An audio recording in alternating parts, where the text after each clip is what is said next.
Thank you, Kim. Welcome, everybody. My name is Sean O'Connor, and I'm the founder and editor of the Haibun Journal, who are hosting this event today in Ireland as part of Poetry Day Ireland. The Haibun Journal, which I'll just quickly show you the first 5 issues all in one go, like this, has been going for, this is the 3rd year now we're in operation, I suppose you could say. We publish twice a year in April and October, and we are the only journal in the English language that I'm aware of that is dedicated to the Haibun form. We don't publish anything other than Haibun, and I hope a lot of you have been enjoying it. I think we've been getting some nice responses, and it's great to see you all here today. I've never seen most of you, and I'm sure most of you have never seen me either. We also have Kim Richardson, Paul Bregazzi, and Amanda Bell, who are the editorial team here today, so you'll get a chance to see them as well if you haven't seen them before. We have published 98 authors over the first 5 issues, which is quite a lot. 16 of them will read a Haibun each today, and one of the things I draw your attention to as we go along is the variety of approaches that can be taken in the form, and you'll see that in a lot of the writers' approaches. So the introductions will be basic: author's name, please read, and then I'll just make a quick comment on each piece. And really appreciate it. We've quite an exciting range of material to hear from the author's mouths, as it were, and I look forward to it myself, and I hope you all do. And I'm conscious of the fact that there are about 60 events today like this across Ireland. We're very grateful to Poetry Ireland for helping us with all of this and putting all this together.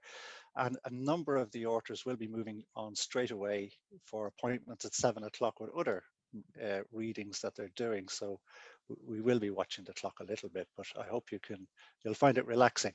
So first up is Jim Norton. If you could unmute your mic, Jim, and please read for us. Thank you very much.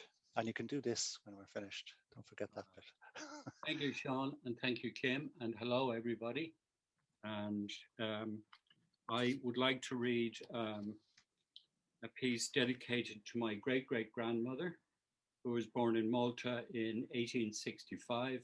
It's called Donna, and it's from the 2019 journal. On a cliff-top patch, among purpling cabbages, a fling of poppies. From here I can see her birthplace, then a fishing village, now the holiday resort of Sliema.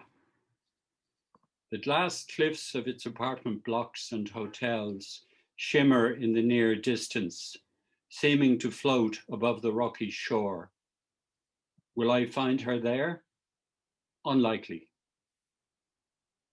Maybe a trace, lingering like incense, in the church where she married that other James, my father's father's father, in the year of our Lord 1882, and bequeathed to me, islander to islander, a longing for the far shore. Its cry, a migrant seabird headed north. They wept, her family and friends. She had fallen for a soldier and must make her home far away in a cold and rainy place. My father's black granny. Perhaps I'll find her inland, where the sun beats down on honeycombed escarpments of coralline limestone. Wheat grows well in the small stone-hedged fields of the levels. Fruit and vegetables thrive where there is water.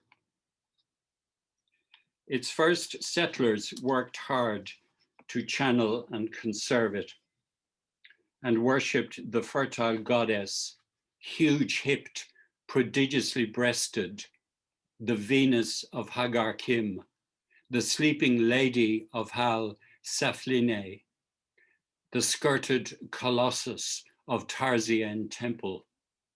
your mother's, Maria. In a cracked rock, a blue enameled fruit fly minds its amber eggs. I look out for you in Rabat. You are feeding white and ginger cats in an alley. I glimpse you tending a vine in a heat-struck courtyard. You draw me down into the dark. Where to turn now? Lost in the catacombs, the smell of nothing.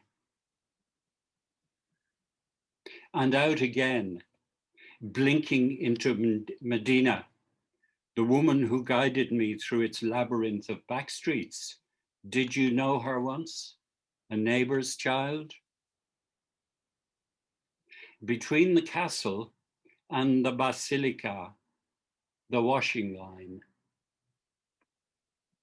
But I lose your scent in the city's fumes. Hurrying ants, each one only as quick as its shadow. The men of the village who sit and sip coffee outside the Il Bari have mastered the art of slow time. On tumbled terraces, now the wind comes to flail them, bearded wild grasses. Before turning in for the night, I wander through the lanes and into the fields beyond. The cooling breeze draws from parched earth a hint of wild rosemary and thyme and flowering almond. And here is a sound of generations ever changing, ever the same. Still they are singing, though the temple has fallen, sparrows of Hagrat. And greet her as I pass a shaded doorstep in Tris il Kabira. Strangers at dusk, the toothless old woman and I, our wordless salute. Thank you so much, Jim. That was wonderful. This is very one of the longest pieces, I think the longest pieces we have today. There's 9 haibun in there, or sorry, nine haiku. This is very much reminiscent of the classic travelogue piece. It's very obviously so, but it has that extra dimension of not only the discovery of another land, and Malta is a very strange place to go to from Ireland. I've been there myself, but also married with the discovery of your own past and the deep roots that you have in your own family. So it's a very, very good demonstration of that type of verticality in a travel log that we often see from the time of Basho. So thank you very much for that. Could I call on Afric McGlinchey, please, to read? Thank you. And Kim. Hi, everyone. Thanks so much to Sean and Kim and Amanda for having me on the event and for being invited to read. I'm going to be reading a fragment from my forthcoming collection, which is Tied to the Wind. It's actually an auto-fictional memoir, but it's written as prose poetry. This is called Secrets.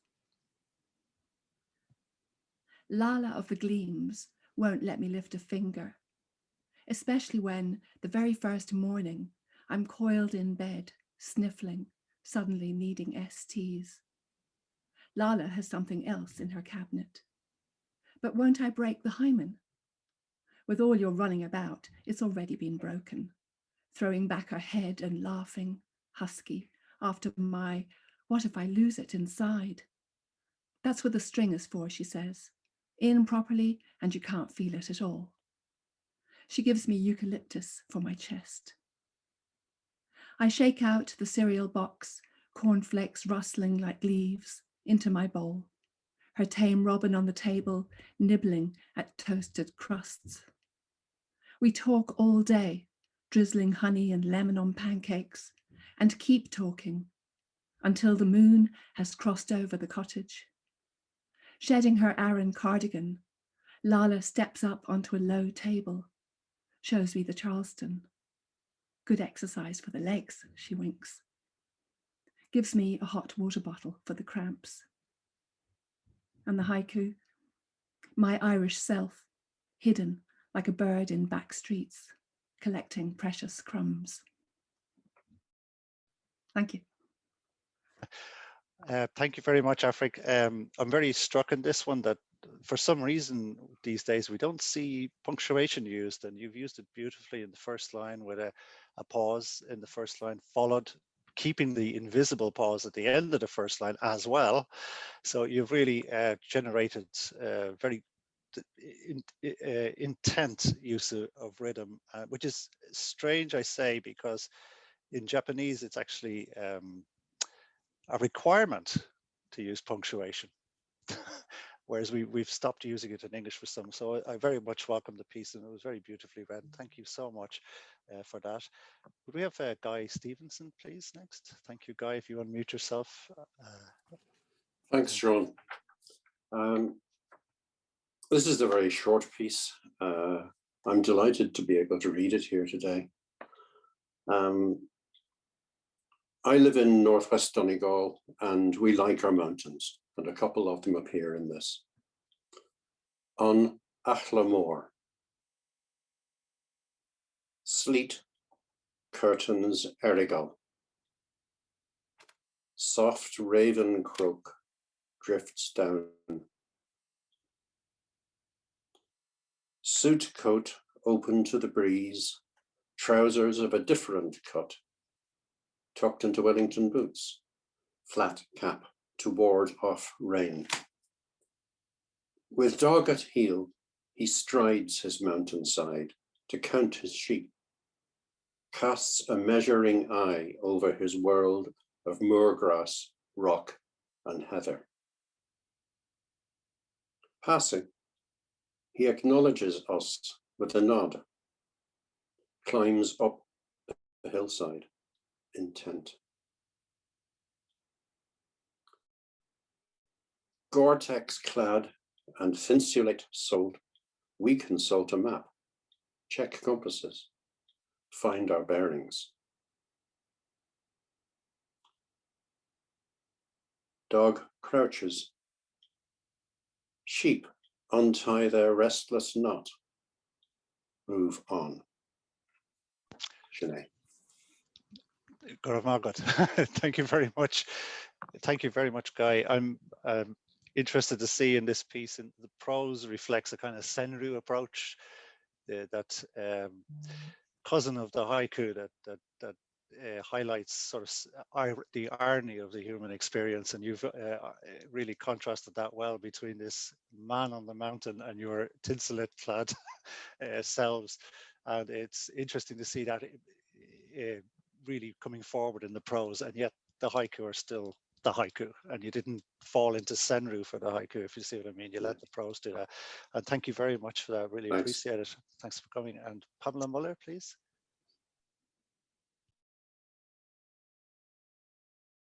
If you unmute yourself, Pamela, thank you.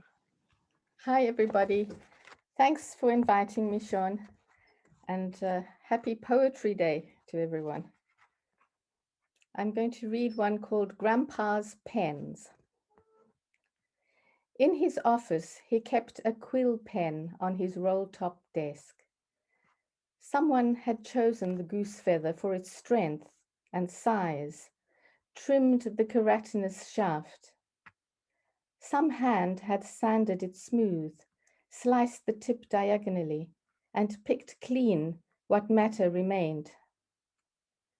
Someone had pared down the sides to a point, split the tip for trailing ink to soak into parched paper. With this pen, he wrote notes to my grandmother, forever and ever, XXX. In his jacket pocket, he had a shiny fountain pen with black ink in its veins, standing nib up so that it wouldn't leak. This was the one with which he chose to sign day-to-day documents. He told me the story of Biro and his miraculous ballpoint that could write even underwater. Because of this, they sold 10,000 in one day, as if that was what everybody needed most urgently. As I type a soft clicking on my laptop, I remember the loud clack-clack from his secretary's machine, the return ratchet, and the crisp sheet of paper that rolled off the cylinder with a snap. I remember the smell of old floorboards buffed with beeswax polish, boxes of files, and a framed caricature of himself, sketched by one of his university friends. I remember the old man whose wrinkled hand held my grandmother's hand when they sat together on the sofa in a country far away. Wild flowers grow where they will. Only bees visit, names carved in granite. Thank you so much, Pamela. This is there's a tone in this of what the Japanese would call natsugashi, or nostalgia, and it's all comes down into this one detail of a pen, and you've elaborated from a single detail, and the haiku at the end is very, it's very poignant. It's very, it's very much the sense of loss from the sabi tradition of Japanese literature. So well done, and thank you very much for that. Could we have David Kelly, please? If you unmute, David, or are you okay? I see you there.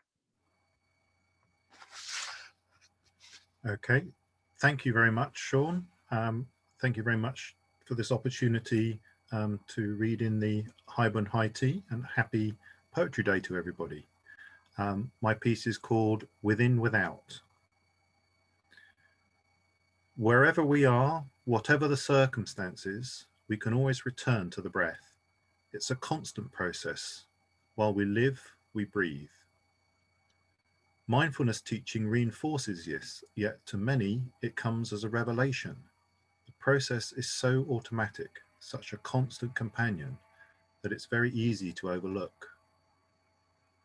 Fresh inspiration, taking a well-earned time out in the moment. You're unlikely to notice your breathing when you're asleep, even if other people are not so lucky. The subconscious mind doesn't consider the sounds of breathing any sort of threat, so you're free to sleep through them. That idea fascinated me as a child, and I was keen to investigate. With only basic equipment, I recorded my grandfather snoring in an armchair one lazy afternoon. Then I played the recording back beside his sleeping form. To my surprise, and his, he woke up. Recorded message. I listened to my brother talking with my voice. The last conversation I had with my father was hours before he died. It wasn't a cozy chat, as he was no longer able to speak. My mother held the phone to his ear, and I'm sure I articulated some words. I can't recall if they expressed love or tenderness. Only one detail remains clear: the Herculean effort he was expending on every lungful of air. Dead silence, the forever after your last breath. Thank you so much, David. There's the Haibun tradition comes from a very old tradition of zuihitsu, meaning follow the pen, or musings. And this piece that you've written starts off with very direct musings, and one has to wonder, where's this going to go? And you've moved from a musing piece to a very moving piece, and you switched into this detail of your final interaction with your father. And it's a really wonderful way to move from musing to moving, and well done on that. It's very much a very old tradition to do that, actually, in this Haibun form. Thank you so much for that, David. Could I ask Shelley Tracey next? Thank you, David. If you unmute, please, Shelley. Thank you very much. Hello, thank you very much for this opportunity, and happy Poetry Day to everybody. My Haibun is in the latest edition of the Haibun Journal. 4 objects on a writer's desk. Molten Chinese dragon in fluent silver, furl and frond and curve, smelted to an arcing spark dance, brazen blaze tongue flickering. Millet Fury paperweight, crammed with yellow crystal flowers, breath floating on the wood. The boiling point of sandstorms, trapped in amber stasis. Brazilian candle plant spikes red-green in a gritted terracotta pot, in solid-bellied slumber, slow swollen from the yeasty heat of kiln and potter's hands. Plain black notebook, pulp of dwindling forests, blank between the lines. Thank you. Thank you so much. Shelley, I have to say that when I saw that coming into the submissions box, I was taken aback because of all the hundreds, if not thousands, of Haibun I'd read. Believe it or not, that's the first time I'd seen someone in the English language do something the Japanese have been doing since the 9th century, which is this listing, as they call it. And you do it so well. And the innovation that I spotted in your work was that, unlike anything I've seen before, the last item on your list was contained within the haiku. And that's something I'd never seen before. So I was very impressed by that, very struck by it. It literally goes back to the famous pillow book, this type of approach to writing, which is from the 9th century. And out of that grew the Haibun many centuries later, actually, when you think about it. It's very long, nearly 1,000 years later. So that really struck me when I saw that, and other work you've done as well. So thank you so much for reading it today. Thank you very much. Now I have to consult my list with Gerry McDonnell McDonnell in Dublin, please. If you unmute as well, please. Thank you very much, Gerry. Yeah, can you hear me? Mm-hmm. Yeah. I'm going to read sorry, A Kiss. And thanks for this opportunity, Sean, and it's good to see you. Though you can't see me, I don't think. Well, carry on. A kiss. She waitressed in Captain America's, perhaps slumming it, or perhaps posh but penniless. I was a kitchen porter there. Once on a December night, after the late shift, I walked her home. She told me that she came from an English military family whose name was linked with General Gordon of Khartoum. However, she was glad she had come to Ireland and left her strict upbringing behind her.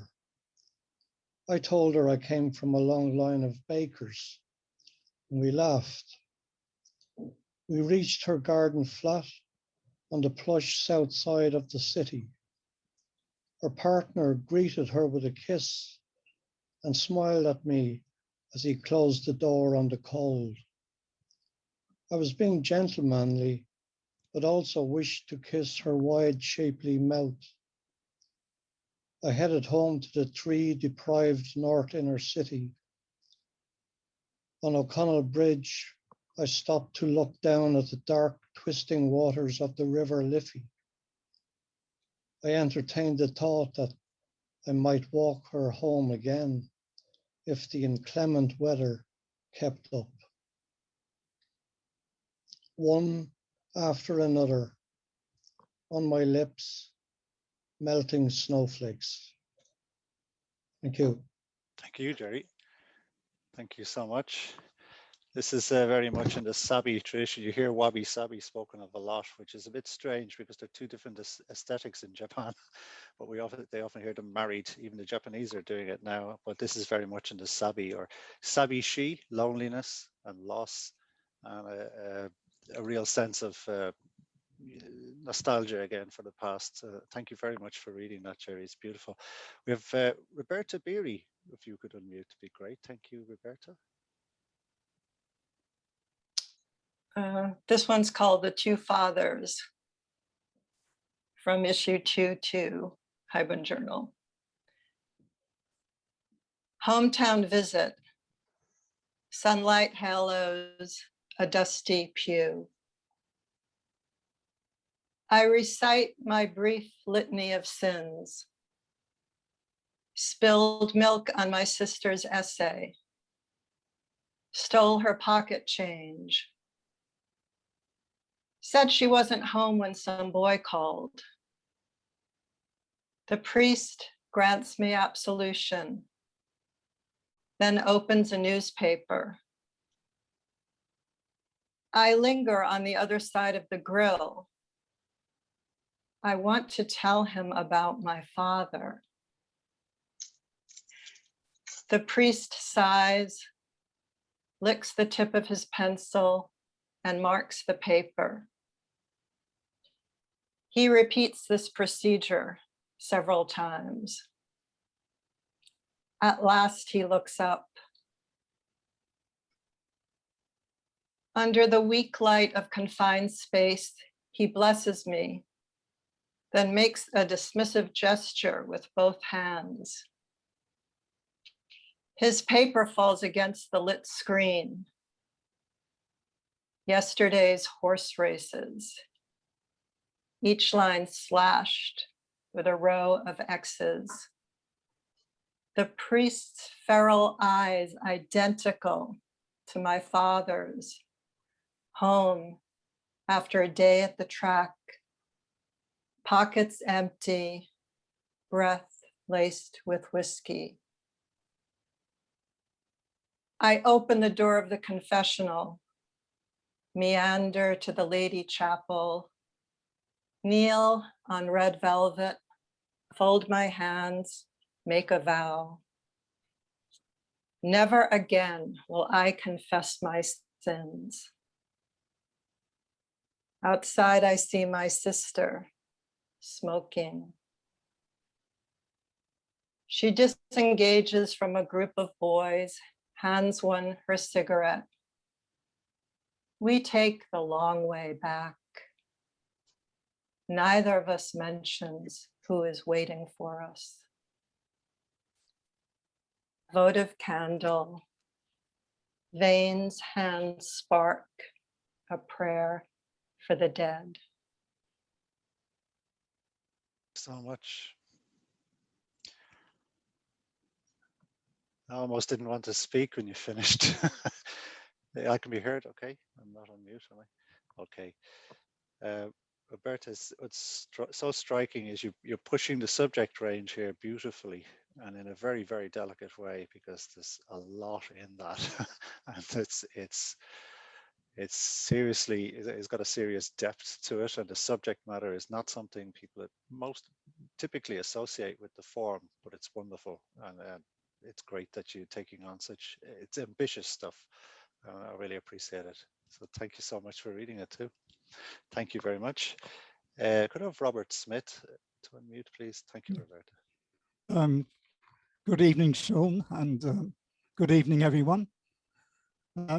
This poem speaks of the Highlands of Scotland, but written in England, and it's called Summer Deep. Spent battery, the clock's hands shiver at noon. There is a midsummer hush when it seems that time has relaxed its grip to weigh. Here, beyond the modest silver strand, highlands meet the rifted sea on which cumuli lie. Two common gulls, immaculate in grey and white, rest. Soon they will venture south. Offshore, red-throated divers slip below the sea's surface. A showman shag jumps downwards as across the bay, the heavy jaw of Sylvan emerges from the mist. Shuffling behind rock, ring plovers are lulled to sleep, and, as if in harmony, my breathing eases. Thank you. Thank you so much, Robert. Robert Smith. Are you in Surrey, Robert? Yes, I'm sorry. Yeah, okay, that's great. You're writing about Scotland. Really, what's very interesting in this piece, it's rare that we get at this day, these days in Japanese, this type of haibun is called jikai, meaning that the haiku comes first.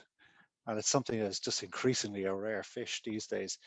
where we normally see the haiku second, and if there's only one haiku, if it's at the end, is jiku, meaning the verse after, and so on. So it's nice and refreshing to see somebody put a haiku before the prose, which is a very old tradition in Japan, and it'd be nice to see more people attempt that approach. So well done to you.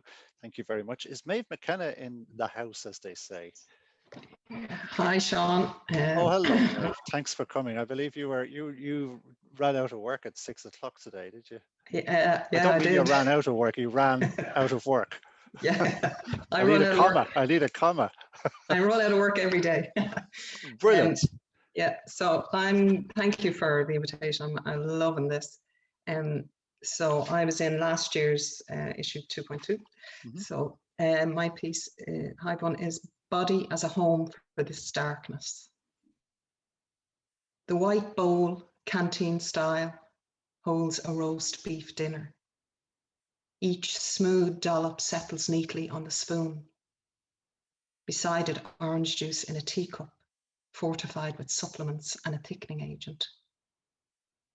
There is a bib and some tissues. The wheeze of a mattress punctures the silence. You a pillow each side of your bent frame. The blue woven blanket is tangled around your feet. I ease each leg free, spread the cover out, tuck it under the safety rail. Over the bed, a wedding photograph, you in an ill-fitting suit, your wife in a white dress, taller. She's holding your hand. Neither of you smile.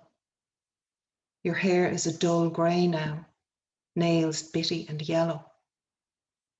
On the locker, your grandchildren beam out with familiar brown eyes.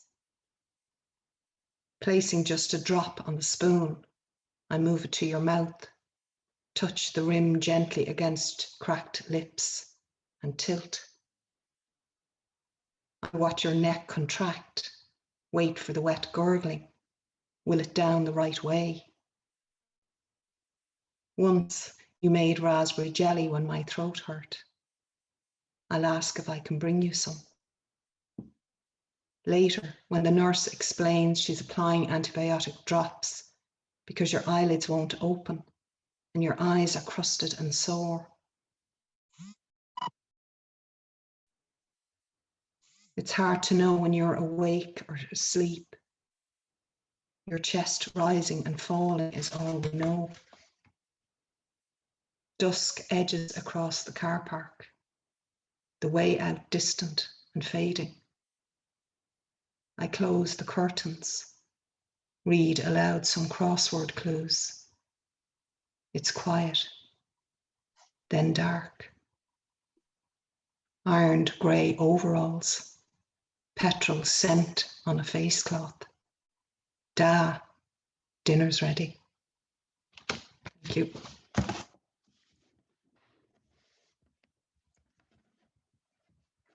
Oh, sorry, I forgot to unmute myself. That's really, I think a lot of us will relate to that with parents at this point in time. I'm very struck with the haiku. We look for objectivity in a haiku generally, and there's a time when subjectivity works so well because everybody can see it, they interpret it objectively in a strange way. It resonates with so many. Kobayashi Issa was a master of this, writing what looked objective, or sorry, looks subjective, but comes across to everybody as appealing to them very directly. It's really, really gorgeously done. Thank you so much for reading it. Really great to have you here. Thanks for skidding from work as well. I know that feeling. So thank you so much. We're going to move to China. Well, we're not actually going to, we're going to move to Dublin.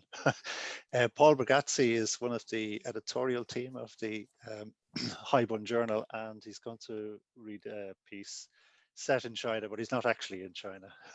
Thank you. You can unmute Paul when you're ready. Thank you. Evening all. I'd like to be. My daughter spent some years teaching in China, and I was over there a couple of times, and it's an extraordinary society where old is right up against the new. And this is about a journey we had to a very well-known scenic site called Westlake, about 200 kilometers from Shanghai. It's called A Day Out in Westlake, Hangzhou. The Kuyuan Garden in Hangzhou was originally named after a nearby brewery, Lotus Scent in Yeast Yard. In 1699, Emperor Kangxi changed the script of yeast to read Ruffling Wind. Henceforth, it was known as Ruffling Wind in Lotus Garden. After this rebranding, it became one of the 10 most visited sites in the Westlake area. Garden stone, looming in the shade. A certain view here has the accolade one of the top 14 in China. There is a fondness in China for ranking things. In this garden, the 5-meter-high crusted cloud stone is labeled one of the 3 best in Jinkiang province, south of the Yangtze. One wonders what might lie north of the river. Tea plantation. The women waist deep, pick and wade. Though we are too early in May for the finest lotus-themed display in China, the gardens still amaze. Their wandering paths offer temples poised above mirroring water, a world-class bonsai garden of 1,000 trees with miniature forests in 3-meter pots, and vistas to the disappearing bridge, whose view depends on the shifting light, and a sign of how far China has come. A Starbucks in the center of the garden, in a 2-floor pavilion, seeming to float over a lily pond and approached by a winding granite path. The most attractive Starbucks we have ever seen, but we resist the temptation. The old lady lake viewing looks back over her shoulder at the Gabby waitress. In a pond by the villa of the Tea Propagation Information Society, a night heron perches on a raft made of 2 beer kegs and a piece of plywood. Close by, we come across another quirk of commerce, a more welcome Mr. Beer chalet by the lakeside. Sun-ruffled lake. By the willow bridge, old couple on a bench. Thank you. Thank you so much, Paul. Well read. I relate to this very much myself, having lived in Asia for 5 years, and at first everything you can't help but be amused by what you're looking at, for what becomes very normal after a while, like a Starbucks in a very elaborate old pavilion and all of those details you describe. After a while it becomes very normal. You wonder why you wrote it in the first place in some sense, but it's fabulously done. Again, in that very travelogue tradition that we saw in the opening piece, Donna by Jim Norton. If I could, thank you very much, by the way, thank you. Diana Webb, please, if you unmute, thank you. There's Diana. Can you hear me? Beautifully. Oh, good. Can you see me? Not at all. Oh, well, never mind that. As long as you can hear me. We can. Right, this piece is called Performing Rights, and it appeared in the 2nd issue of the Haibun Journal, and it's also in my book called Rights and Relics. And it's about a walk I did on Good Friday 2 years ago. And in fact, a walk I repeated only 2 days ago alongside the same beautiful cowslip meadow.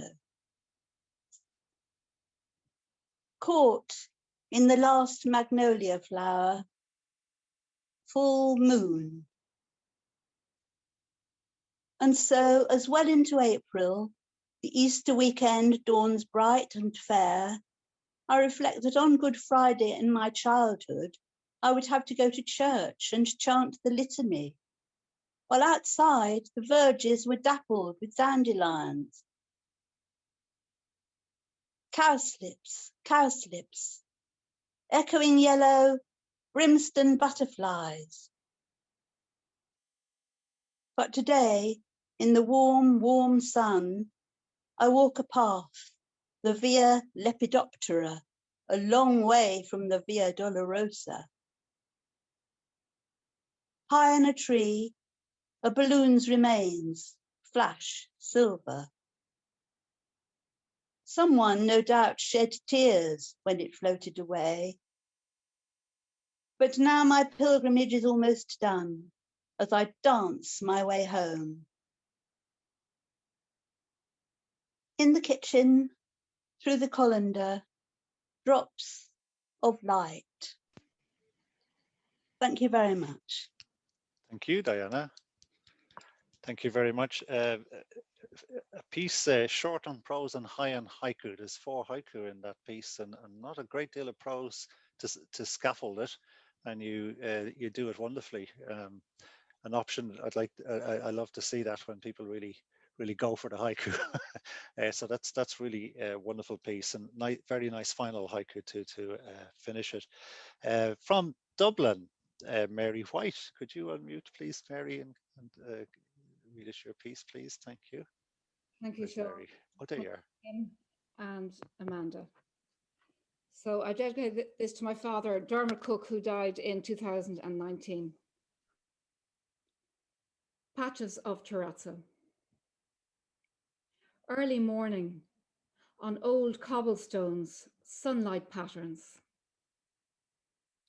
Whistling an old tune, my dad finishes cleaning the grocery shop window with a double page of the Irish press crumpled up.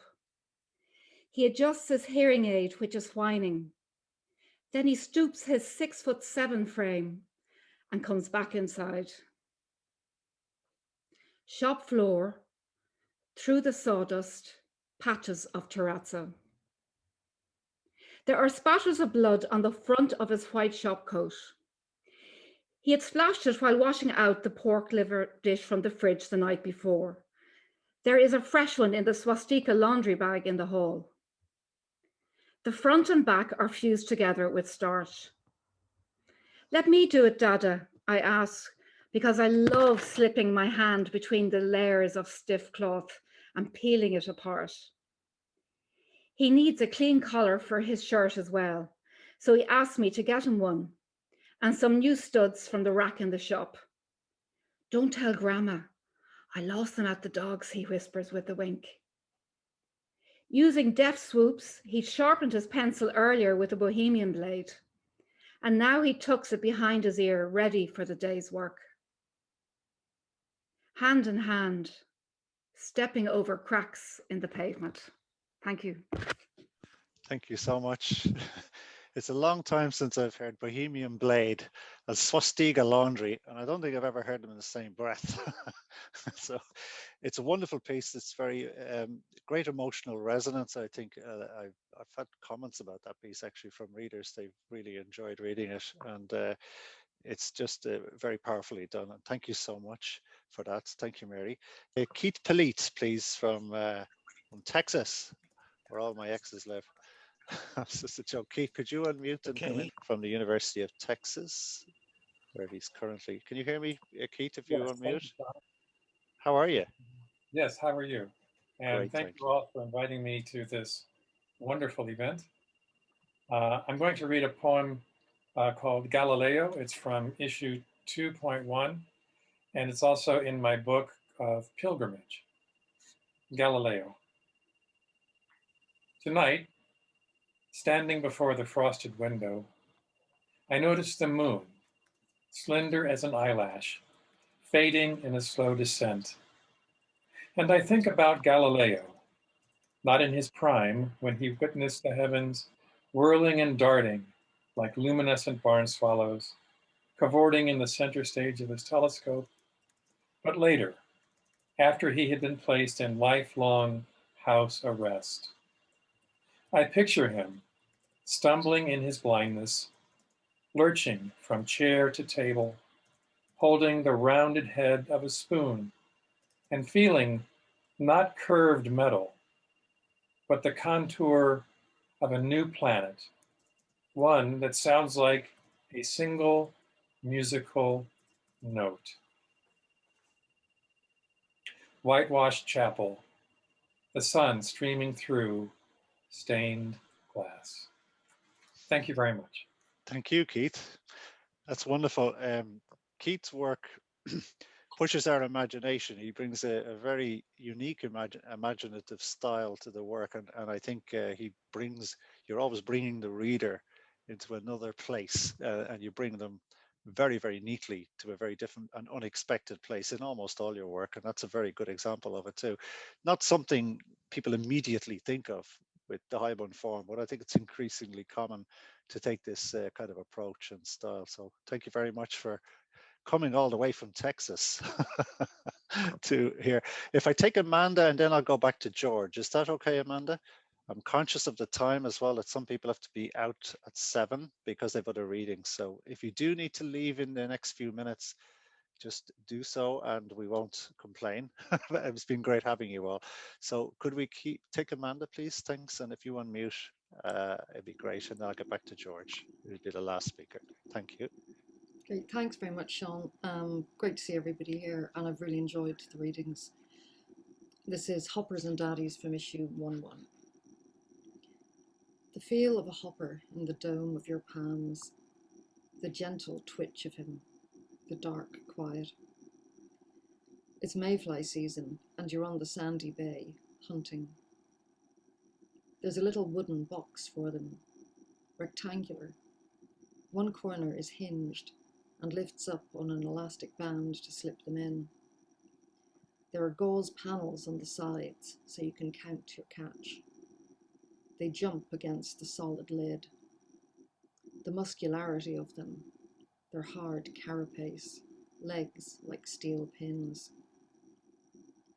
Daddies are different, fey and weightless, limbs fine as hair.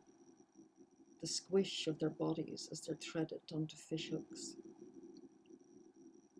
Side on to the swell, the sky looks closer, then further off. You watch the offering as it floats on the wave. The gossamer cast bellies in the wind. It hops, lifelike, as the breeze gusts.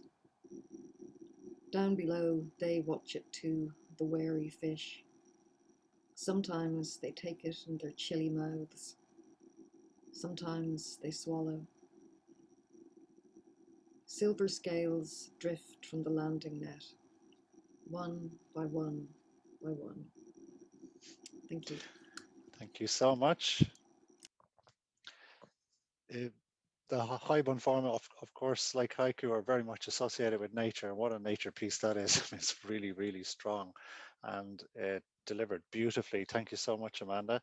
Now, George is the only one that I think is yet to read, and it will be our final reader. So let's hope this time it works with George. So please bear with us while we try it. So if you unmute, George, and please read when you're ready. Thank you. I've moved to another room. Can you hear me? Yes. Yes. Good, okay. Water. There's a dead man on the lifer wing. I left him there with my lifer friends and came to gaze at the lake. The dripping dip of oars and complaints of a goose reach me across the still water from a mile away. Pale afternoon, a grebe vanishes into the white mirror. C is a dangerous little career criminal with flat northern vowels. His mother tortured him, but he's just learnt politeness and likes it. S's mother sold him to her queer doctor for 15 quid. Now he writes his engineering thesis. K is the prison billiards champion with the silly smile. His mother had a toxic tongue. His brother escaped through suicide, and K turned on her. J's father forced his pet rabbit down his throat. Now he's brittle as a corn dolly. Secondary cancers have devoured him. Who was the monster that was C, spooked on alcohol and speed on the rampage in 1986 with murder in his heart? Who was S when he shot the wrong woman? Who was it who lifted Kay's hammer? Who battered Jay's wife? Inside the precarious self, cobbled together by sadism and abuse by a frightened child with no strategies and no help, is there a true self? And is it calm and tasteless? Set that aside, set all that aside. There is love. Not in what your mum and dad gave you, perhaps, but in politeness, engineering, and billiards, and in the body which is made of it. Jay's body lost its own love, but I love him more freely now that he's dead.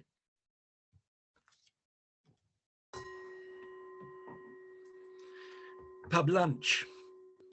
Wiping gravy from my lips, the hanky's still wet. Despite the overcast sky, there's a mysterious illumination within the scene. Clouds glow, the water gleams. It's so calm and tasteless that I hold my breath like Kay at a billiards shot. I daren't move, or the lake will wobble.